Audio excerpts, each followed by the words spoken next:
I think it opens up a new way of looking at Bacon's work, a whole new kind of perspective. Like most people, I'd always thought of Bacon as primarily a painter of single figures, usually single figures, in claustrophobic spaces, studies of man, of mankind, in extreme situations.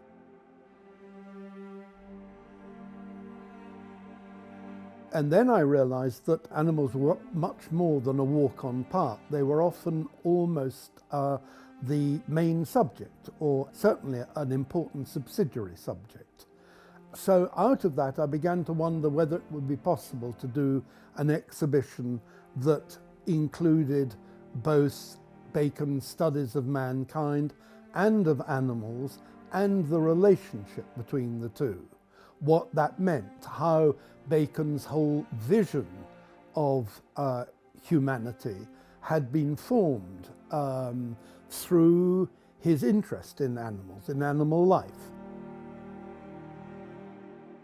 There are a lot of animal images, and what's fascinating is that sometimes the animals look less ferocious, certainly less fierce, less savage than the people, the human figures in Bacon's art.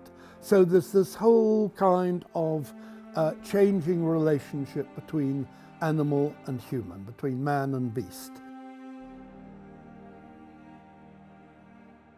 I remember him saying to me that one of the things that interested him most about animal behavior, about studying animals, about looking at animals, was the fact that they were less inhibited than human beings. They showed themselves as they were.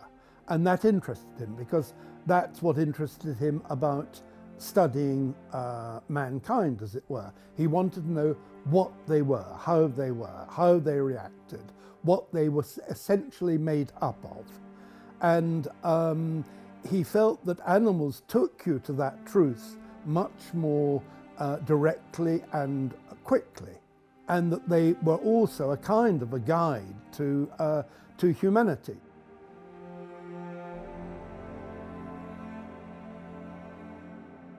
These images are still horrific. They're still very raw. They're still, in a sense, almost too much to bear, because they look at life with a sort of pitilessness. And I think most people find that very difficult to countenance, let alone live with.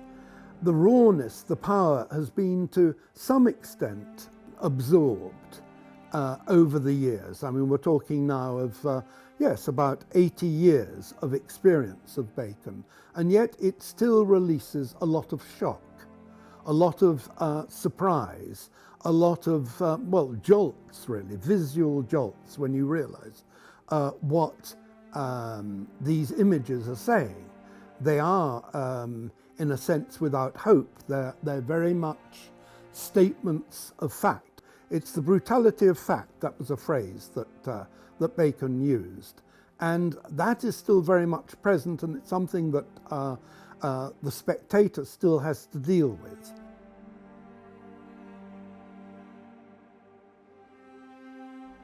The work has been hung in these very grand spaces, and gives Bacon totally the authority of an old master. But it's an old master that's still screaming, as it were, from the past with an urgency that most art loses.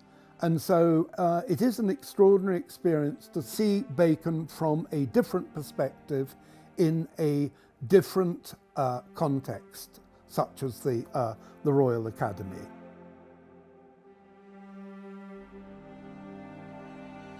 I've been building my sort of opinions about him for 60 years, but I feel I'm going to have to start again and see Bacon anew.